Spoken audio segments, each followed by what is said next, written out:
We're back, and here we are, and we're going to talk about some guitar action. Tell us about this. These are your signature guitars? This is my signature model guitar. And so I think what I'm looking at here. Yeah. I left Ibanez Guitars after 26 years, almost 10 years ago. And I wasn't looking to work with another company necessarily. I have some Strats, some Tellys. I have a great Les Paul.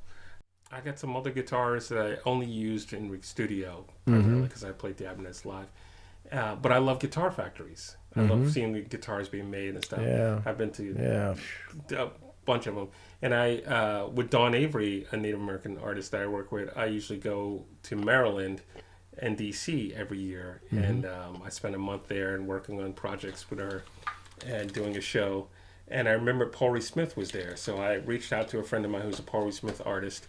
I said, "Hey, can you get me in a tour at Paul Reed Smith?" He goes, "Yeah, they'll probably try and get you to switch over to them." I was like, "I'm not looking for an endorsement. I just want to." So never heard back from them.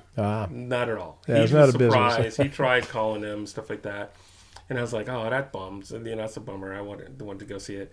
Then I remember, like, there's another company in Maryland, and I didn't know how close they were related. And I remember Steve Stevens, who I've gotten to know now from Far Rockaway. He has a model on Nags guitars.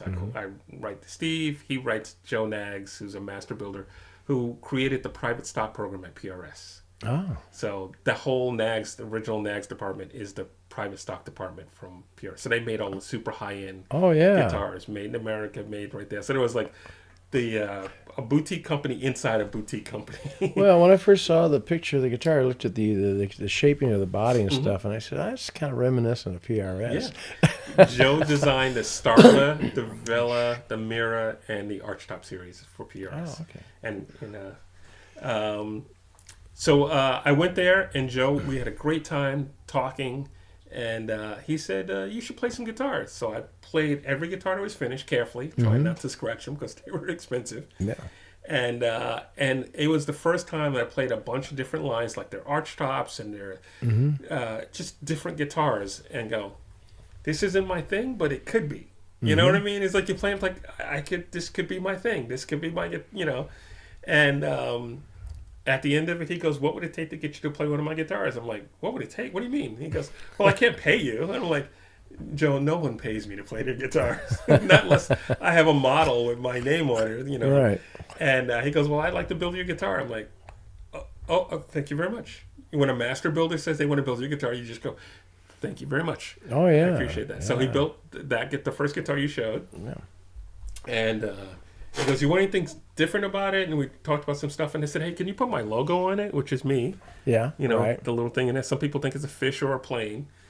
And when you look at it this way. Well, yeah, first, but then I can see you kind of standing there with your other feet kind of, crossed. Okay. Cowboy hat. Yeah. So it was his idea to put it this way, which throws people off when they hand them my guitar to jam. They're like, they don't know where. I don't want to touch it. I might rub it off. Yeah. Well, they don't know where the 12th fret is because it's in the middle. Yeah.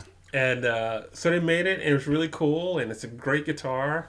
and Steve Blucher from DiMaggio helped with the pickups. Mm-hmm. They got a lot of questions about it, so a few years later, they asked me if I would be into having a model with my name on it. I'm like, sure. Wow. So Now, the one the one you're holding here today, is that a cutaway F-hole in there? this is a semi-hollow. Yeah. I was going to ask about that. So I'm looking at him going, well, it's not a decal. It's got some depth to it. No, I don't know if they could see it. It's a semi-hollow. So there's a good chunk of the guitar that's hollow. And it's got different things like the neck joint. Mm-hmm. Oh, look at that. Yeah, the neck joint is really comfortable to play. This is based off of Joe's 63 Strat. And I call it a beautiful, playable work of art, and it's also a modern vintage.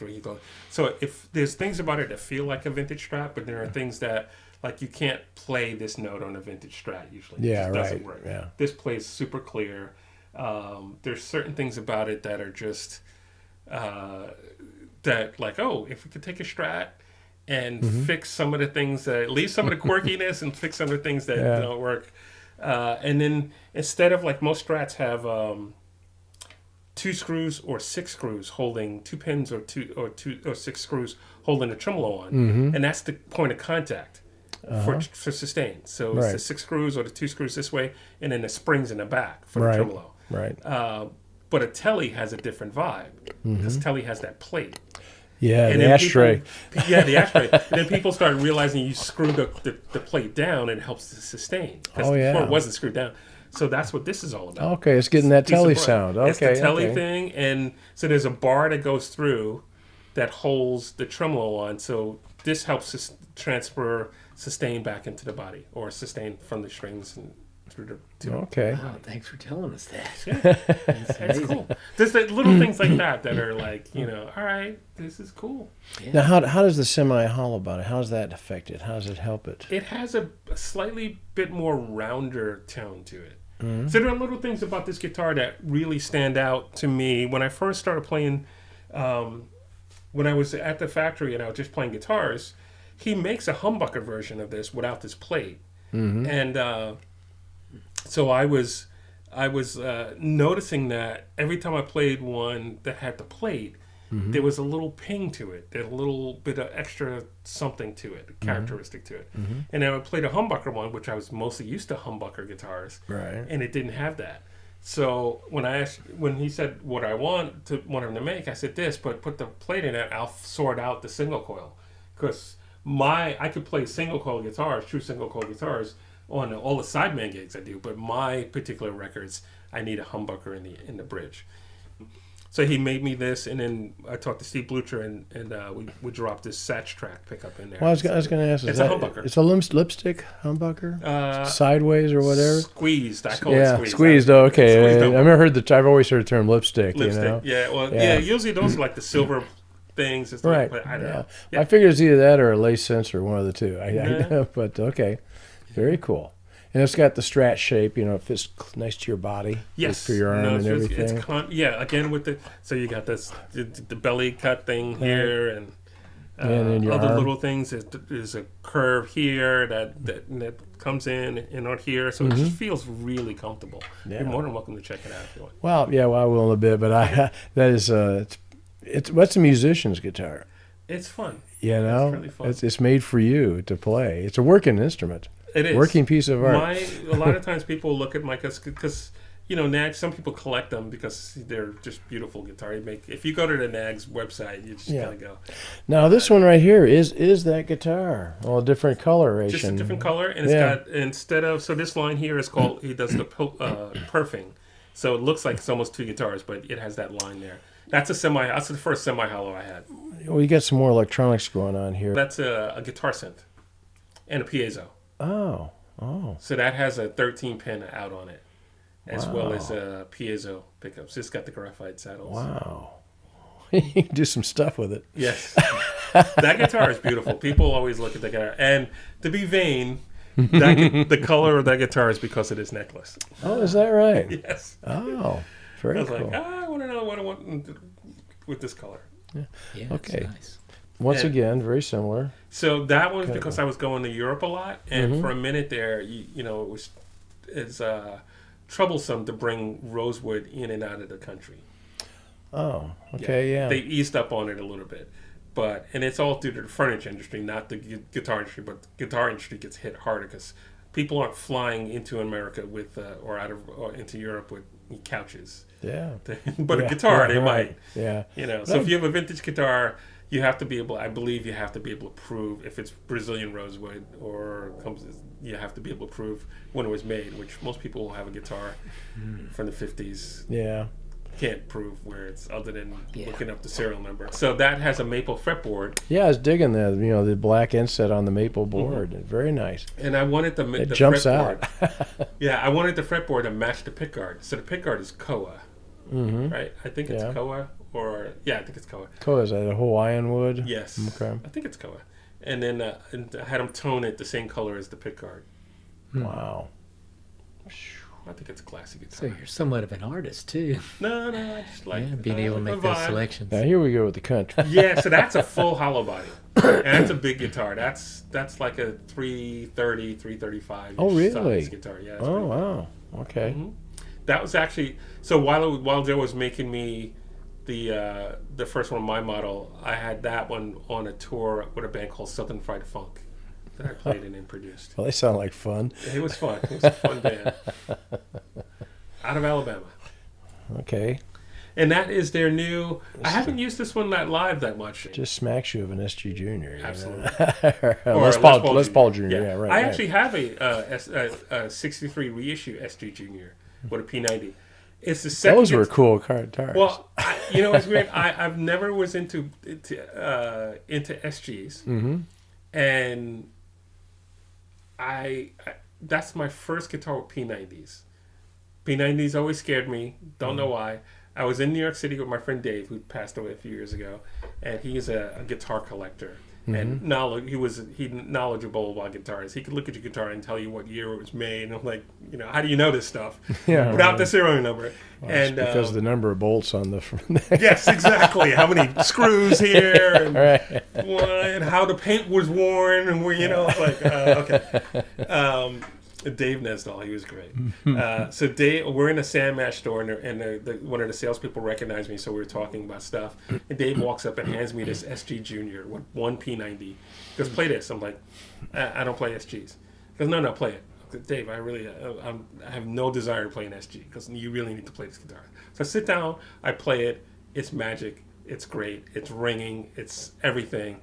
And the sales guy goes, "If you want that guitar, I'll give it to you like a really great price." And I'm like, okay, didn't come in to buy a guitar, but I bought the guitar. And I took it with a cheap gig bag because that made it like it was one of those things. How much? All right. How much do I got in my pocket? Yeah, exactly. It was like you could not buy this guitar. Yeah. And it was great. I never plugged it in.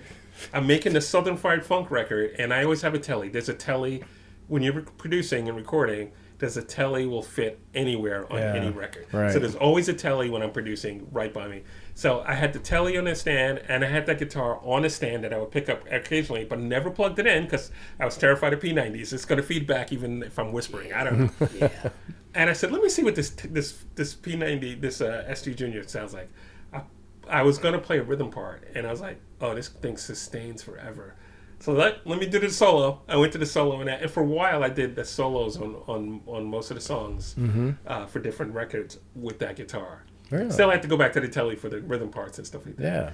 And it was great, and it was a P90. Then I got, I think from here, I was here, and I stopped at a music store. I got a 1952 ES-125 with a P90 in the front. So the SG Junior has a P90 in the back, Right. and this one had a P90 in the front. And then that came out, and I was like, oh, that's great for a lot of stuff I do. I had one years ago. This is before you knew anything about guitars, right? I had one, 40 years ago, at least, maybe 50 years ago. 59. Yeah, it was old, long time ago. It was cherry.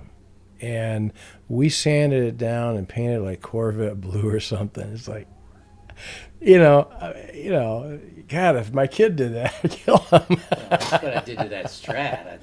Did you take all the paint off? Yeah, and I got my name on it in 1971 when I refinished it, which was it's a disaster, but No, you just took 30 grand off the price. yeah, The value. yeah. But it's priceless to you. It's priceless to me. It's my Oh, first yeah. one, Yeah. and it's the one that I use on a lot of recordings.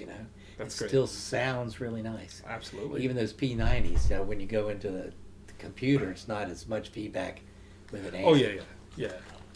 I love P90s now. I absolutely love P90s. Okay, here we go. This is speaking of guitars. Speaking of blue. P90. Yeah. Speaking of my blue SG. So that's a Kanai, but they call it a J1, I believe. Is what they call it. But it's the Kanai shape, which is like a Les Paulish shape. Because it's a Gibson scale. And that guitar is wicked. It is just straight up wicked. Wow. I'm terrified to bring it on the road as just the only guitar. So a lot of times I can only travel with one or two guitars. I have two guitars here, a nylon string acoustic and this. But when I go out, and I'm going out for a long time, I usually, if I'm doing festivals, I take two of these. Because in one case I break a string, and at festivals you can't say, stop, I'm going to take a short break. And, Right. Yeah, it's I'm like- not slow hand, Yeah.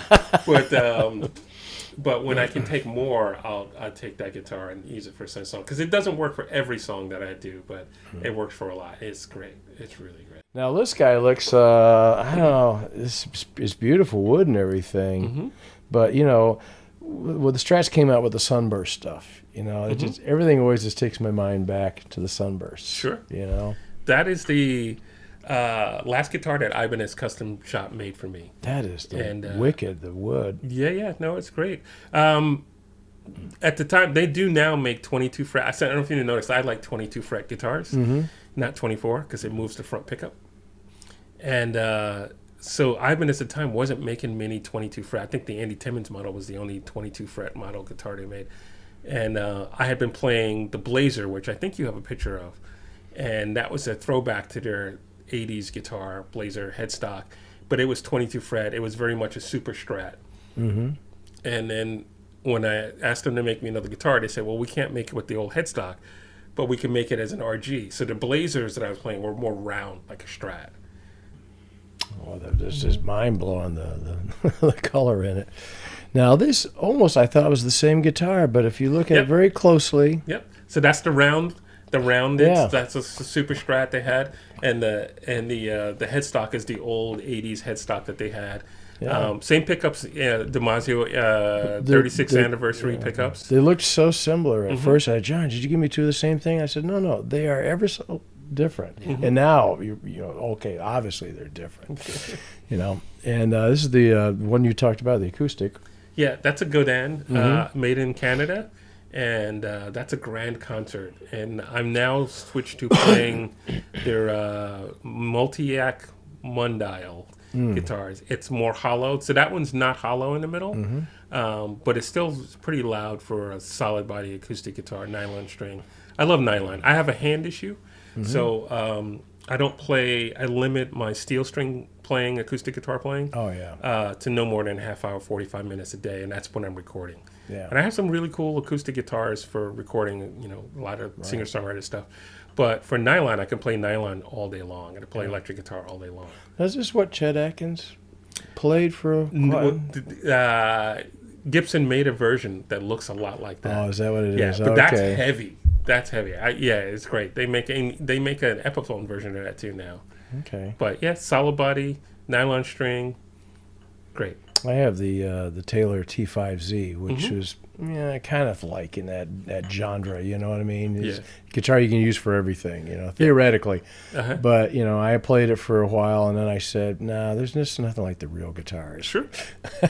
Yeah. This is carbon fiber, huh? Yeah, that's all carbon fiber by a company called Emerald Guitars in Ireland. And Is this the ones that you can order the way you want them? They have a catalog and you pick and choose all the stuff? Yep. Okay. Yep. Okay. Yep. It's really great. Alistair is the owner of the company. He made some really incredible guitars. But yeah, you pick the wood veneer. It's a very thin wood veneer on top of carbon fiber. Yeah. And the neck width is 2 inches, so it's like a regular classical guitar. Yeah. In fact, the same as the one that was right before it, the Godin that I have.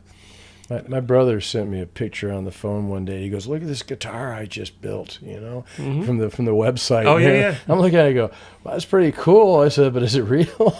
It's addicting. Yeah, I mean, if you saw the version that I put together for that guitar, it looks exactly like that. Wow, I love the carbon fiber. My cousin is a professional minstrel down in Charleston. It's all he's ever done his whole life. He tours the coast playing all the hotel bars and stuff like that. And he had a carbon fiber guitar, and it just doesn't matter the weather. Yeah. Means absolutely nothing. Means nothing to it. Yeah. And it's one piece. I mean, you can't do anything to it. Yep. And his has not a pickup, but a microphone inside. Oh, okay. And it just sounds absolutely beautiful. It's not this guitar, but it's carbon fiber in it. There is 2 pickups in that, though. I think there's a pickup inside. There's a under saddle pickup. Yeah. Or not under saddle, but it's got graphite saddles. Okay. And then Yeah, I believe you there's can see that. I believe there's a pickup on the inside. I know. I'm positive. Beautiful. And that's the multi-yak Mondial that I just started playing last year. I got that the day before I went to Australia. I took that to Australia with me, and that's what I have with me here in the studio.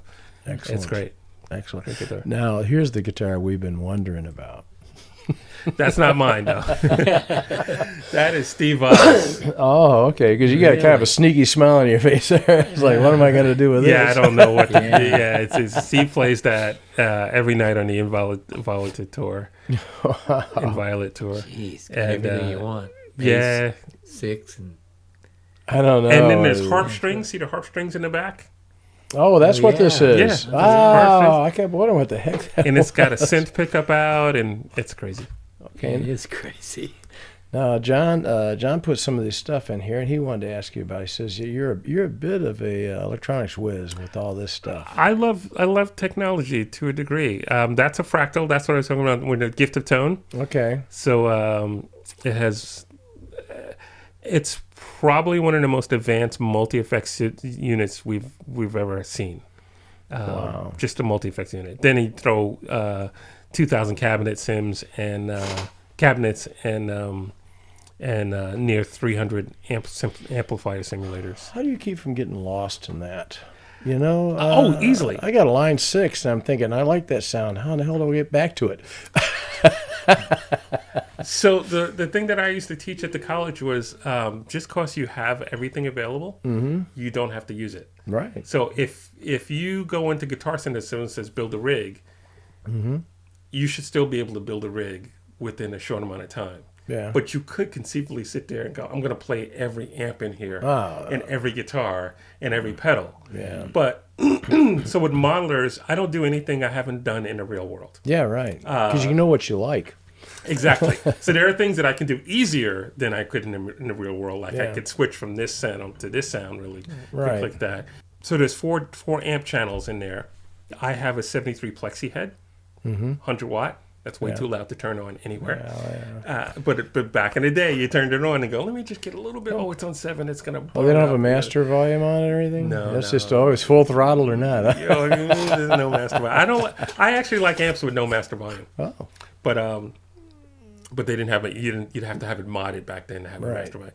So my dirty and lead tones are the version of the 1987 X Plexi, which is a 100 watt Plexi head, and then I use a boost pedal, a model of a boost pedal in front of that to get it into lead sounds. Right. And the clean is either a Tremolux, which I actually own a 65 Tremolux, Fender Tremolux, or a Deluxe Reverb, which I've had before, or a Mesa Boogie clean channel for one of the preamps, because in the 90s I used a rack unit with a Mesa Boogie quad preamp in it. Okay. So I pretty much use amplifiers that I have a real experience with. Sure.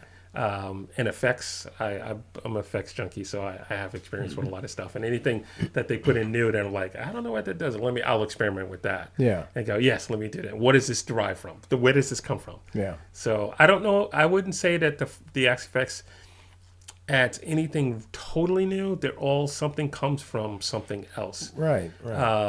So I've had experience or heard of or someone I know has used an effect, and I'm like, I always wanted one of those. I could do that.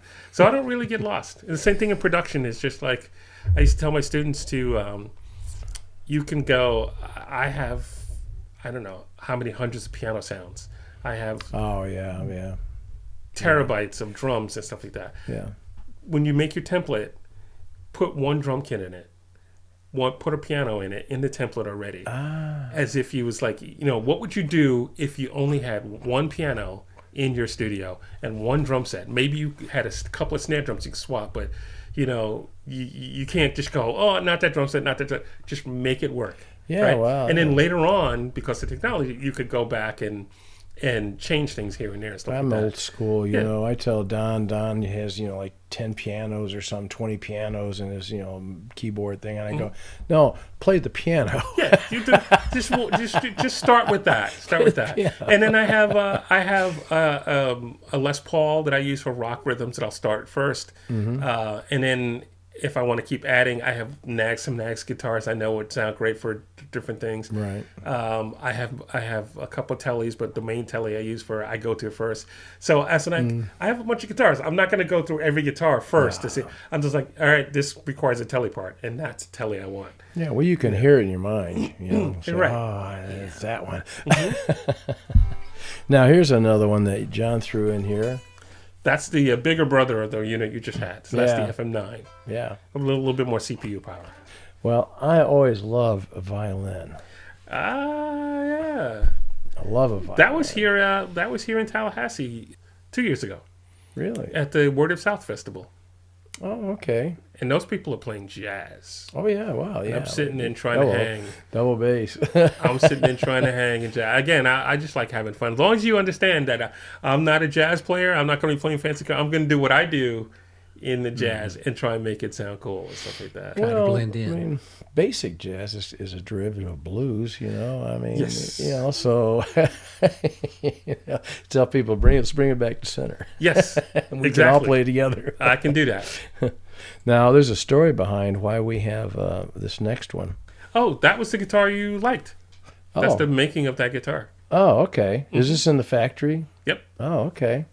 Okay. That's not the right headstock, but that's the body. I'm looking up here. I'm going, what's going on? They do inlays or something? I don't know. That's a gem. That's a Steve Vai gem, but that's the body of my guitar. Very, very nice.